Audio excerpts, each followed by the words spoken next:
All right, hello everyone. It's Gary Ryan back with another Fed League Flash, and we are back to hockey news. All right, quite a bit happened today.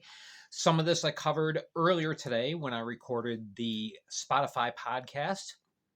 And remember, every Thursday I do a Spotify edition of Fed League Flash. Go to Spotify because it's free to download, free to use. A lot of great podcasts on there. So don't just do it for me. But a lot of great stuff there. So download the app, then follow me at the Fed League Flash, and every Thursday we'll have a podcast there. That's continuing through the end of this month and in through September. October, we begin. Most of the transactions that happen are going to be on Spotify. Okay, so Monday, Tuesday, Wednesday, Thursday, those will be Spotify podcast days. We'll definitely be doing videos Friday, Saturday, and Sunday. And as time and conditions, with everything I'm going through, allow, we'll do a video. All right, all that out of the way. Prelims are done. Okay, so we had a couple trades today, and this future considerations guy, man, he's popular. Yeah, he gets swapped a couple times again today. But seriously, Port Huron did move a couple of players to Baton Rouge in exchange for said future conditions. Forward Ramazan Aldamzarov. I can never say that name right. He's been around quite a while. He's played 8 years in Kazakhstan, various teams, 2 years for various teams in the Ukraine. So he has a lot of pro experience. Also going to Baton Rouge is Jared Lamoth, who was picked up by the Prowlers in the expansion draft or the dispersal draft, excuse me, from Delaware. Now he is going to be moving to Baton Rouge. 4 years of college at Johnson & Wales University, and then he played 7 games after that with the Delaware Thunder. Primarily, he was used as a defenseman there, but he can also play forward. All right, the other trade, Columbus River Dragons sent Clay Hightower to the Elmira River Sharks again for Mr. FC. So Highwater played last year in the GMHL with the Windsor Aces and played very well. 19 games, 19 goals, plus 24 assists too. So, yeah, he'll be trying to crack the River Sharks roster. Um, Obviously, all the teams right now have more than enough players of what they need. You know, they're going to be cutting down as they go through camp and training and practices. But right now, I'd say Elmira looks deep in every area, which is what they wanted. So things are looking good. As far as Elmira goes, really the only player that's still missing from the end of last year is Joshua Sanchez. So we'll see what happens. All right. Next, the Port Huron Prowlers. We were talking about them a little bit ago with sending a couple players to Baton Rouge. Couple players getting released today. And in the case of both Gino Meany and Joseph Devaney, it appears that, yes, they are retiring. So Port Huron is saying, we wish you well.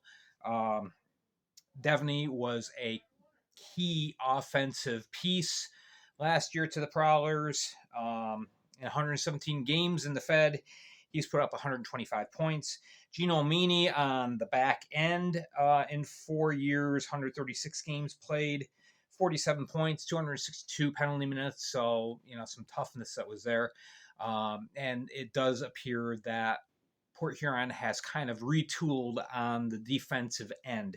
So Gino will still be missed, though. Also getting released today, Sam Williams, Tyler Hoffman and Zach Olin all played a few games. Well, actually, Sam Williams played the whole year.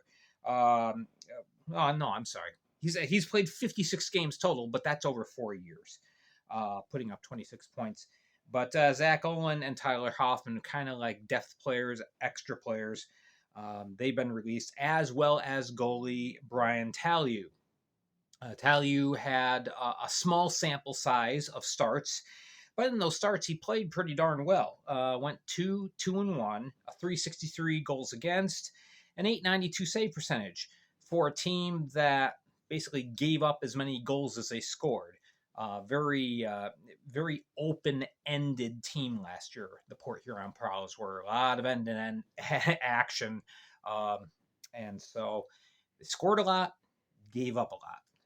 That was a story last year, but they're retooling. As a matter of fact, 2 players that are back.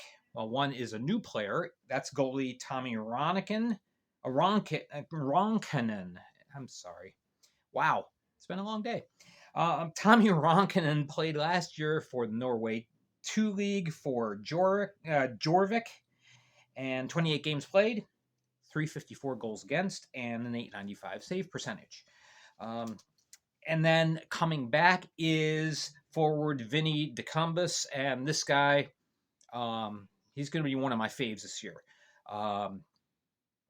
With my back condition, I deeply understand the challenges a player faces when they miss the majority of a season due to injury.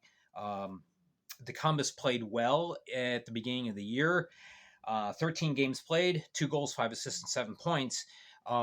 He got hurt on December 2nd, ended up getting put on season-ending IR, missed the rest of the year, but he is back. He is healthy. He is hungry. He's ready to go. And I'm personally wishing Vinny the best season you've ever had in your career. So kind of a bleeding heart here, but yes, DeCumbus returning to the Prowlers. All right, what else we got? We got Danbury adding a couple of players today, returning players. First, Zach Pamelayan, or as he's known, for Hawaii 5-0, even though he wears 5-5 for his jersey number. Pamelayan, very good on penalty kills, special situation. He's a great mucker. 46 games played, 8 goals, 17 assists, 25 points, and 127 penalty minutes. He'll throw him down if he has to. Also returning is goaltender Parker Butler. Butler only played a couple of games very early in the year. Was within the first month. Won both of the starts, but one game was a 15-6 victory over Delaware. 6 goals. It was 11-6 was the score. But it was 15 shots that Delaware got, and 6 went in. Not a good game. But then he balanced things out with his other start, which I don't remember who his other start was against. But nonetheless, he ended up with a 437 goals against, 833 save percentage. So Parker Butler will try to earn a backup job for the Danbury Hat Tricks.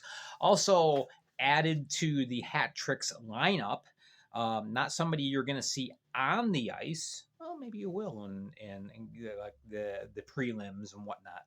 But he'll be mostly up in the stands. Danbury introducing a new mascot today.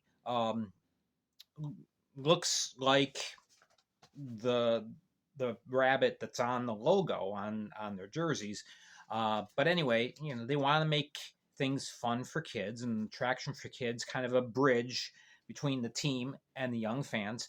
So the new mascot's name is Thumper, and I think that works pretty well. So, and again, it's gonna be a great draw for the younger fans. All right, that's why you have a mascot. All right, so the other big thing today was the Blue Ridge Bobcats. Now, first, they really cut down their lineup today. They ended up cutting 6 players overall, 4 with previous Fed experience. So released today, and I don't know why the reason is for the release. Uh, it could be at the behest of the team. It could be at the behest and request of the player. We never know. These things aren't listed in transactions, but nonetheless, 4 players that were released that have played in the Fed before. First forward, Mark Kurtlianchik, played 3 games with Delaware last year. We have Evan Carroll. He's got 12 games of experience with the Watertown Wolves. Defenseman Ricky Regala. He's played a total of 16 games in the Fed, a couple of games with the Columbus River Dragons, and then 7 games each with the Binghamton Black Bears and Delaware Thunder. And finally, Dylan Farmer, who was just signed a couple weeks ago, but is now released. He has 12 games of experience, dating back a little bit because one of the teams they played for was the old Danville Dashers. He also played for the River Dragons and the Carolina Thunderbirds. So a little bit of attrition today, but there is an addition with their new jersey. They did reveal their new jersey today, the home jersey, which is black based, and kind of offering a deal too. What the team is doing is they're offering a free replica jersey to anyone who purchases a season ticket and pays for it in full by September 1st. So that's a pretty good deal. Jerseys usually go for about $200 a pop usually, so that's really nice. You're paying for your season ticket, but you're also getting a nice jersey uh, as a thank you by the Blue Ridge Bobcats. So that's what's going on. If you want to see the jersey, go to either the Bobcats Facebook page or you can see it on their team page. That's linked to the FPHL's website. All right, so that is it for today. And yeah, we have a different background and everything like that. Lots going on with the family. Some are working on work projects. Some are watching the new Ahsoka series. And so I thought we'll find a little solitude here. So amidst the field of purple, I come to you with today's Fed League Flash. All right. I will put something together for you for tomorrow. Probably kind of capping off the week.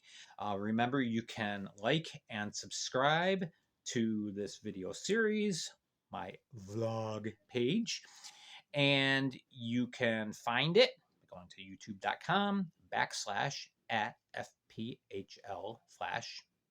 And that's me. Also, remember that we are on Facebook at the Fed League Flash.